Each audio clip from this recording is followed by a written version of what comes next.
So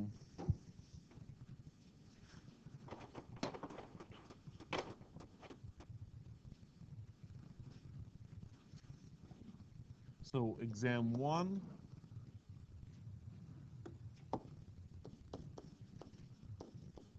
is on Wednesday, February, well, word like that, 5th. So we're just gonna give you a quick rundown on what to expect. So 1, you need to understand a concept of a function.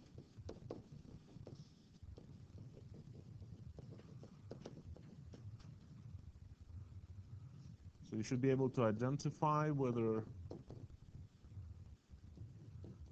something is a function by looking at the graph.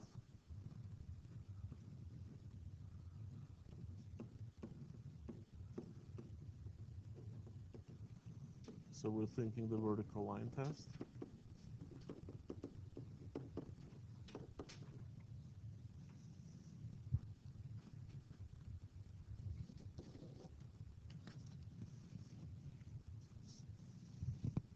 Should be able to find domain of the function.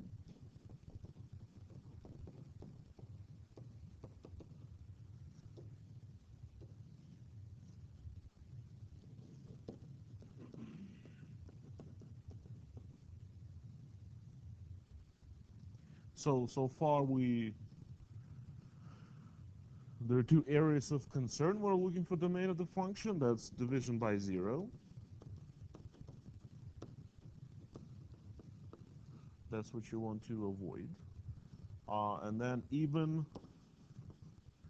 radicals. You want to make sure that you don't take square roots of negative numbers and so forth.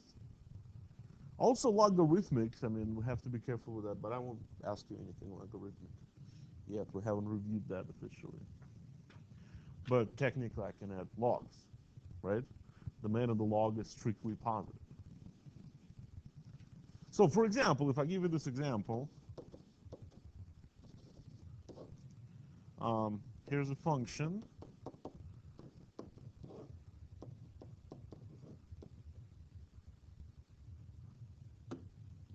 Six x over 4 minus square root of 6x minus 2. Can we find a domain or something like that? Yep. How many trouble areas are we experiencing in this problem? 2, right? I have division and square roots. I have to first make sure that this thing is not equal to 0, right? So basically, the way you do that, you set it equal to 0, you solve for x, and then you exclude that number from the domain. So let's solve this equation. Now, this equation. So how do we solve equations that involve radicals?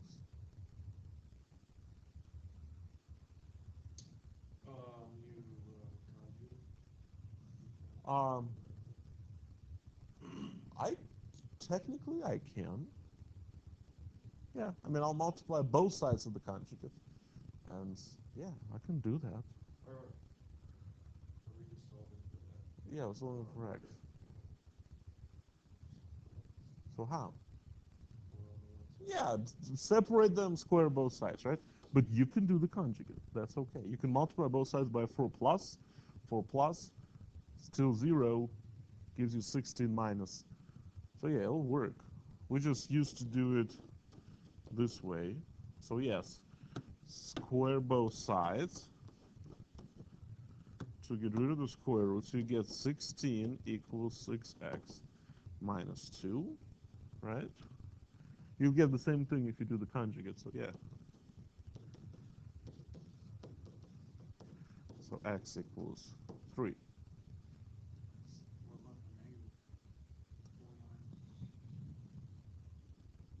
What was that? Yeah, but when I move it to the other side, right, we'll add the square root. to both sides, right? So you have to do a quick check. Remember, those square roots things sometimes get weird, but if you plug 3 back into your original, it will work, right? So we took care of that. So we have to remember that x is not in the domain of this function. I mean, x equals 3 is not in the domain of this function, right? Now, the second thing we have to make sure that the square root itself is happy. And how do we make sure that square root is happy? Hmm?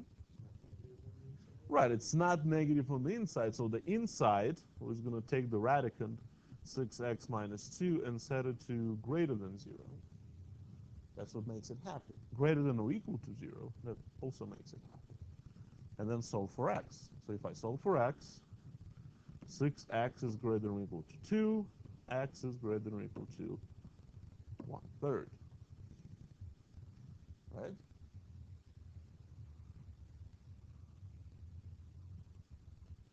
So we need to put these two things together. X has to be greater than or equal to 1/3 and not equal to 3. Right? So then the domain of this function, so it's from 1/3 all the way to 3, not including 3, and then union from 3 to infinity. So everything from 1/3 on with a hole in it. X cannot equal 3. Right? Because if, I mean, x equals 3 works here, right? There's no problem. If I plug in 3 for x, the square root is happy, but you end up with a 0 in the denominator. You don't want that to happen.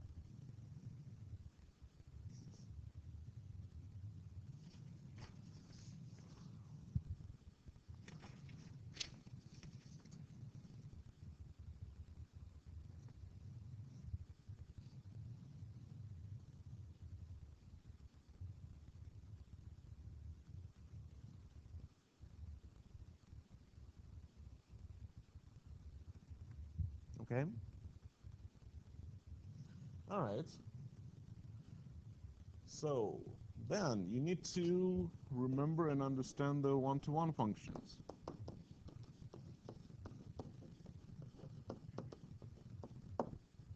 So identify one-to-one functions.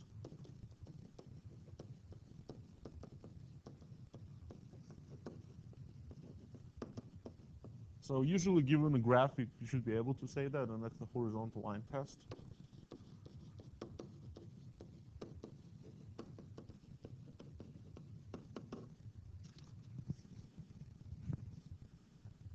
And you should also be able to restrict the domain in a way that a function is not one-to-one, you want to make it one-to-one.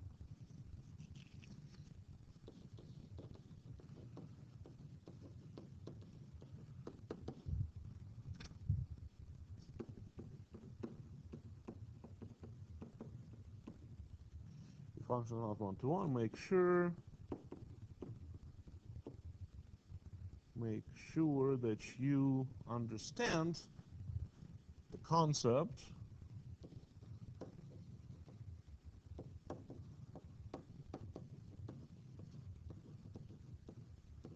of restricting the domain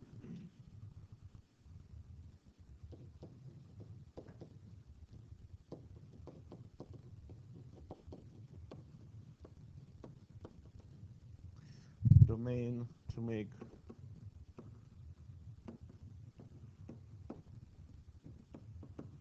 function one-to-one.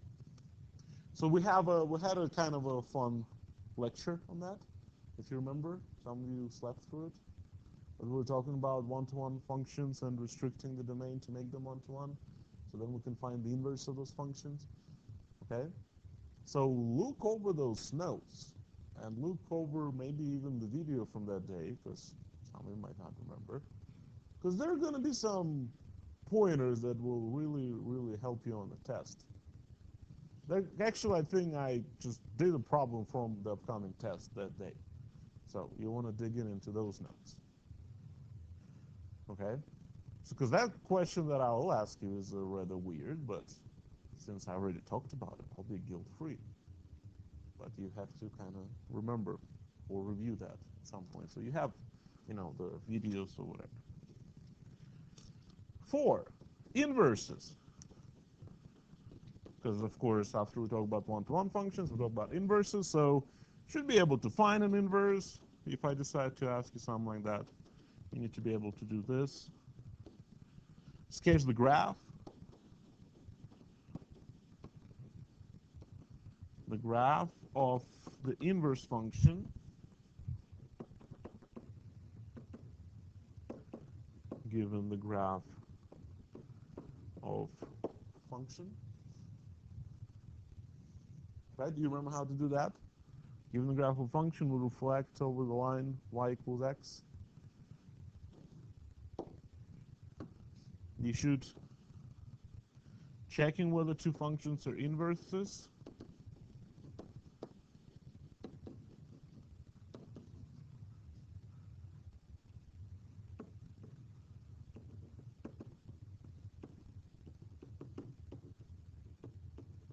So this is when you take compositional function and inverse, you should get x in both cases. So this is what I mean by this. The composition of a function and its inverse comes out to be x in both cases. Okay? All right. So these are the inverses. Now, we also stressed the concept of odd-even functions, so you should be comfortable with that.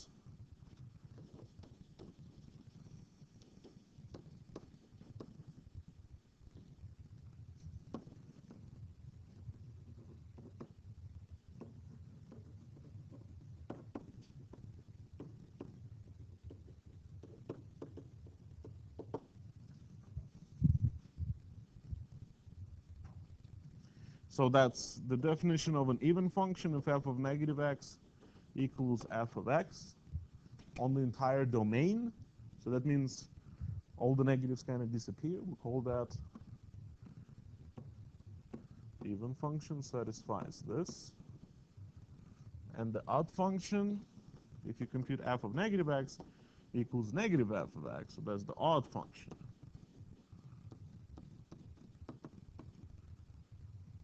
So this is how you test algebraically. Given a function f of x equals blah, you can test. What if I just give you a graph of a function? Can you judge whether the function is odd or even just looking at the graph without seeing what the actual function is? How do you?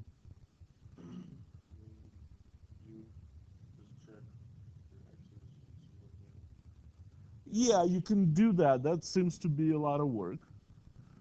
But there is a way just by looking at it. There's something jumps at you. Symmetry. Right.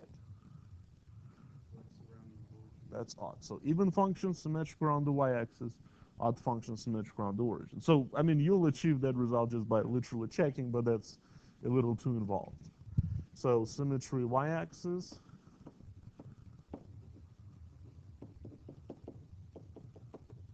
And here symmetry is the origin.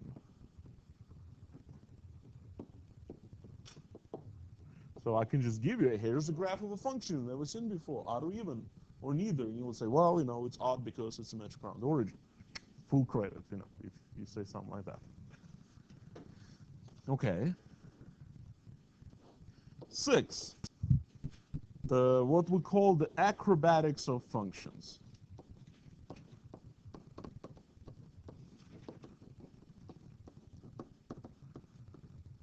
So these are the 10 transformations that we talked about. When you shift up, down, left, right, flip over the x, flip over the y, stretch, shrink, stretch, shrink. Okay, so 10 transformations.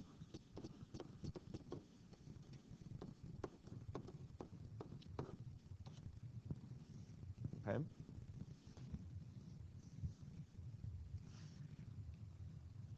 And again, you make sure you understand the concepts, because the questions that I'll probably ask you, and the way I like to make my tests, is that they will spark future conversations. So I'll ask you things that you might not have seen before, but related to the concepts that you should be very comfortable with. So I might talk about, shift the graph of a function that you haven't seen before. You haven't seen the graph like that, but it's going to be in relation to everything that we've done. So you should still be able to shift the graph regardless what the shape is. Okay? Does that make sense? I mean, I'm not going to say, hey, shift the parabola. We're not in 099. I'm going to give you something else and say shift that.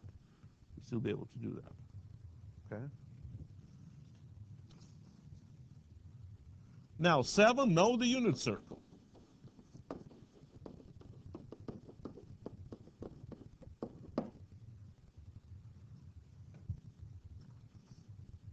I will tell you on the test, complete the unit circle.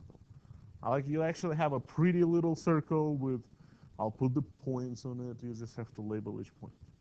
And since you saw the pattern, that's all you do. You don't have to compute each point. You don't have to show me how we originally came up with the square root of 3 over 2 and such. You just have to know square root of 3 over 2 is here. Okay? That's all I need from you. And you should, because there'll be questions where you will refer to unit circles. So we should be able to kind of understand how we used it.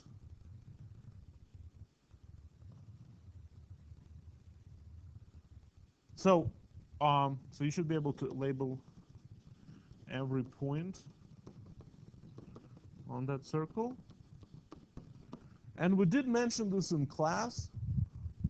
You haven't done any homework on this yet, but we did mention this in class, that in the unit circle, actually every x value was given by cosine theta, and every y value was given by sine theta. We noticed that, right? Because every point was like the opposite over the hypotenuse. The hypotenuse is 1, so it's just the opposite side, which is the y value. While the adjacent side over the hypotenuse is just the adjacent side. So there's the x value, which is the cosine. So just kind of keep that in mind. Every point is cosine theta, sine theta. So no basic trig functions.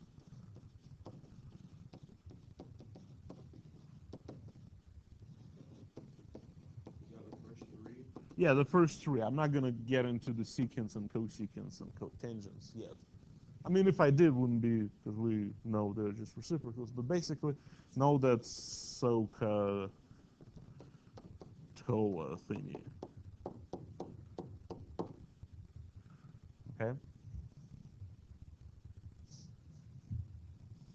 So, if I give you a triangle, say, this side is 5 and that side is 3, you should be able to compute the trig functions.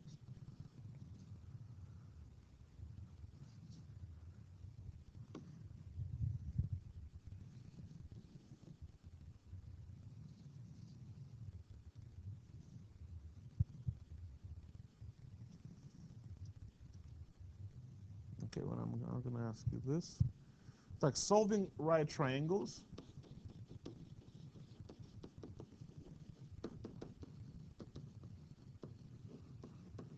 So if I give you a triangle like we did last time, so for example, if I give you something like this side is 4, and this angle is 27 degrees, and this is the right angle.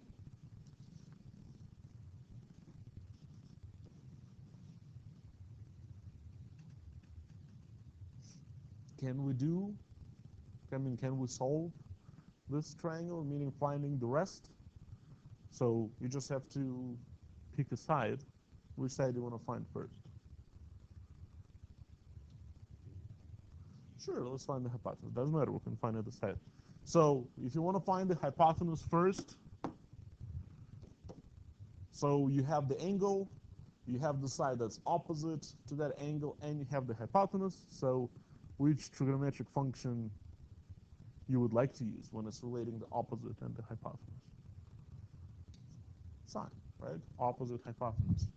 So sine of 27 degrees is 4 over x, right? opposite over hypotenuse. So now algebraically, x equals 4 over sine of 27. And we can plug that into a calculator. Bring your calculators. So it's 4 divided 27 degrees, so about 8.81.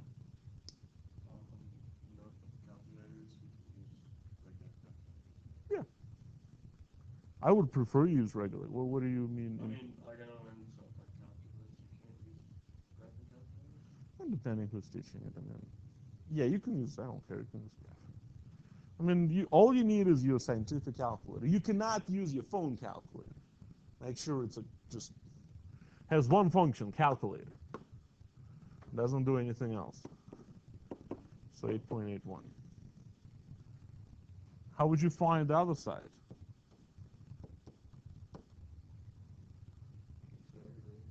You can use the Pythagorean theorem. You can use cosine, because it's the adjacent hypotenuse. You can use tangent, because it's opposite adjacent.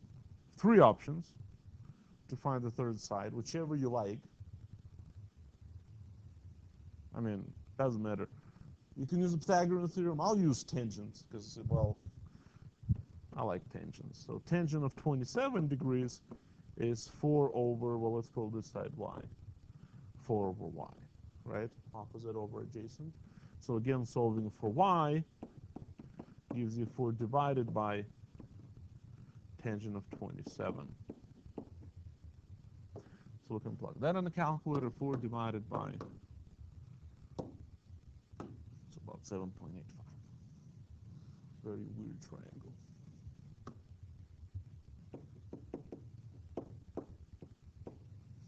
Okay. And of course, the third angle, that's easy. What's the third angle? 63. We could have found that first and do everything in terms of sines, because they always have the opposite side. Again, there are many ways of doing that, regardless of how you do that. Okay?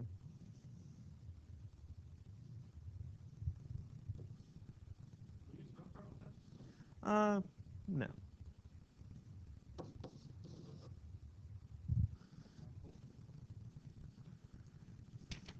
And be able to convert degrees to radians.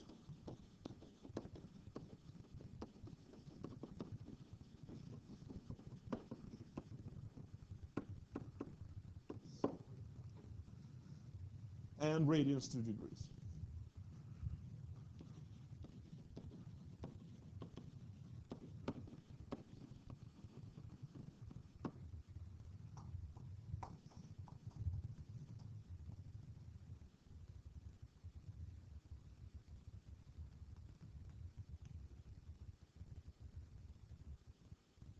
That's about it. Okay. Um,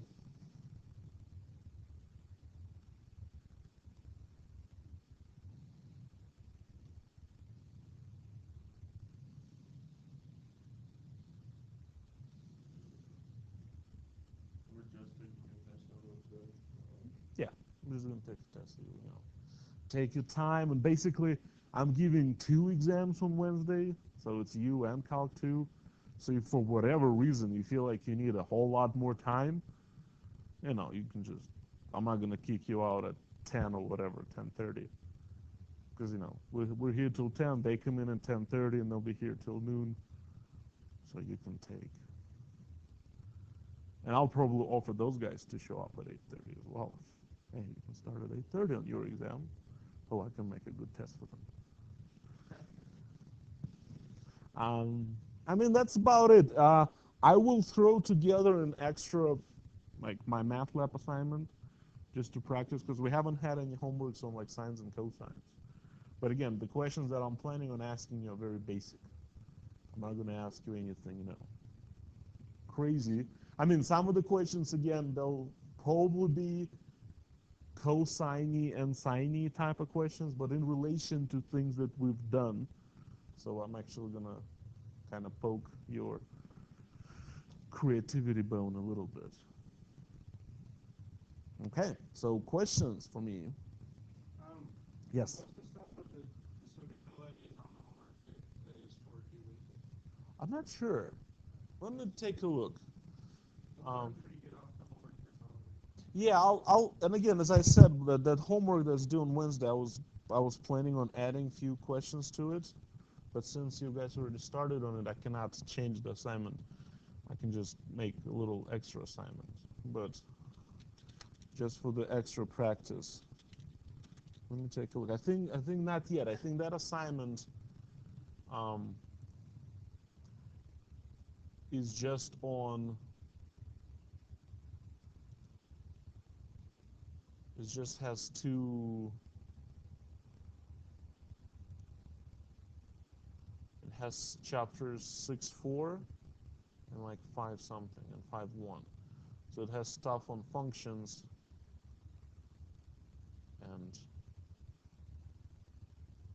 and like the whole 6.4 part is just converting degrees, inverse functions, circles. What the hell? Oh yes. So we see convert the angle in degrees to radians. Express your answers multiples of pi. So we multiply 55 by pi over 180. That's the technique. So you'll go, 55 times pi over 1. It's very awkward. 80 degrees. So I assume reduced by 5. So 11 pi over, how many times 5 goes into 180? 30? No. Well, 30, 36, right? So it's 11 pi over 36 if you reduce the fraction. So let's try. So you go, so now you've seen this thing, right? You've used this, you have to make a fraction. And then you go 11, and here's the pi over 36. Excellent. You know. But I'll add, which of the unit circles has a point determined by 7 pi over 6? Oh, it's a good question. So basically, look, it's the first quadrant, fourth quadrant, second quadrant, or the third quadrant. So 7 pi over 6, which quadrant is that in? Well, the first quadrant is up to pi over 2, right? Remember, it's pi over 2, and this is pi. Is 7 pi over 6, is that bigger than pi? Yeah, so it goes past that, so it's probably over here. Yeah. Convert to degrees. 7 pi over 6, 210 degrees, so it's in the third quadrant, right? But I will also add an assignment.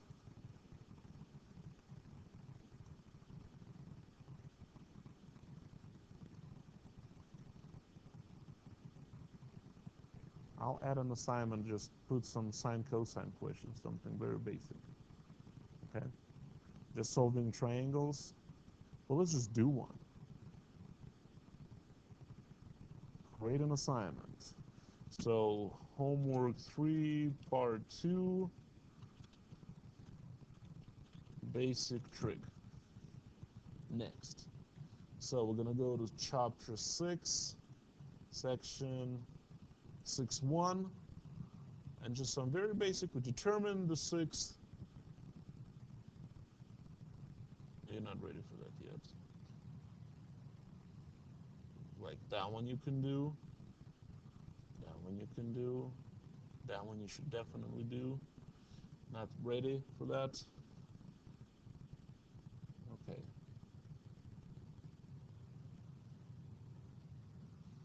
Well, using a calculator, should be able to do this. Should be able to do that. Well, you should be able to go between minutes and degrees, but they're very quick questions. I'm not going to ask you anything like this. Well, I can ask you, Let's using unit circles. No, I'm not gonna ask you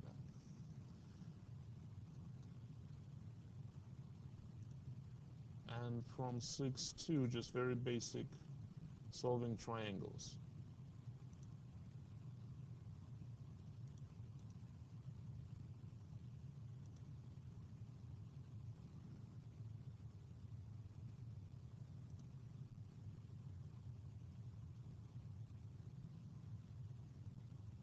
You can try that one. This question, remember when you asked if you don't have any angles?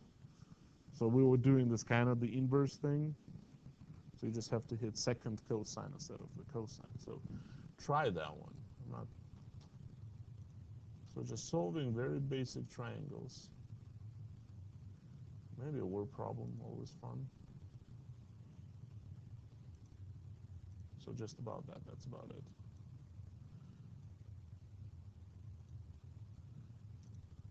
So those are just some extra questions.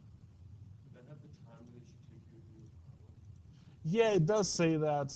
I mean, it's usually, I don't know how accurate that is, but I mean, like if I do this, no, if I do it this way,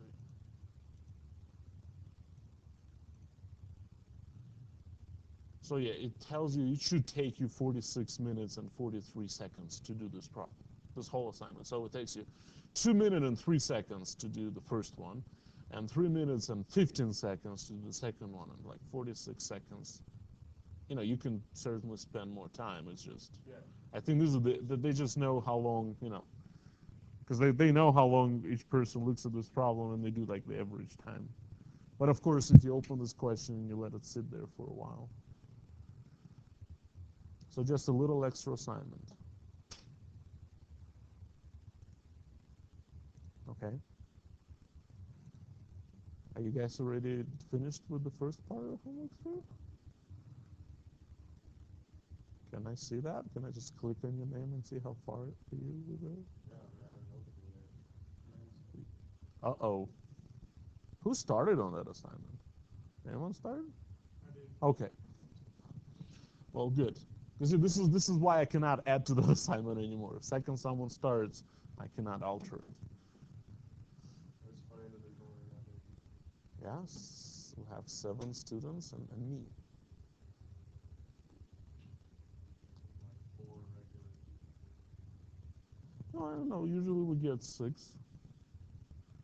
Oh, I haven't seen Connor in a while. I feel like last Friday, we understand a little bit. Yeah. Okay, so other questions. So again, if you understand the concepts of what we talked about, and this is what I want you to do. I don't want you to be able to do like problems, because I might ask you weird questions. I like asking weird questions. But if you understand the concepts, if you understand what it means to be a one-to-one function, so you should be able to handle any one-to-one kind of question, even relating to things that you don't know yet. So there will be some questions like this, the discovery questions. They'll allow us to start conversations. So questions for me.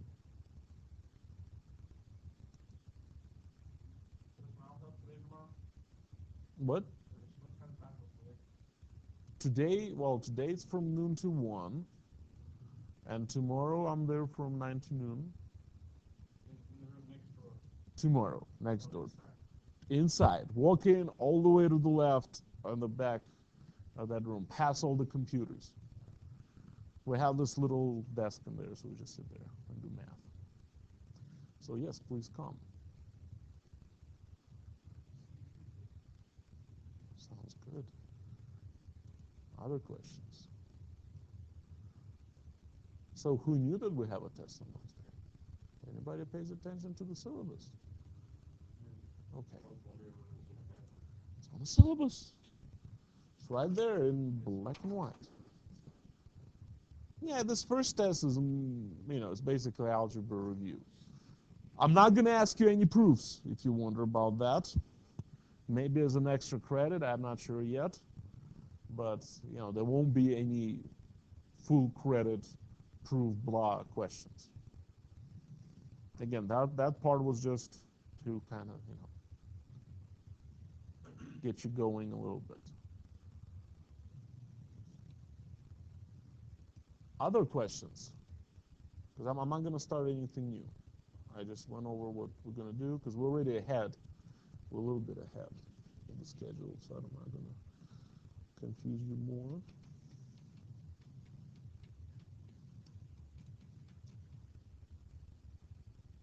How was your weekend? That was all right. How was yours? Slow. Slow?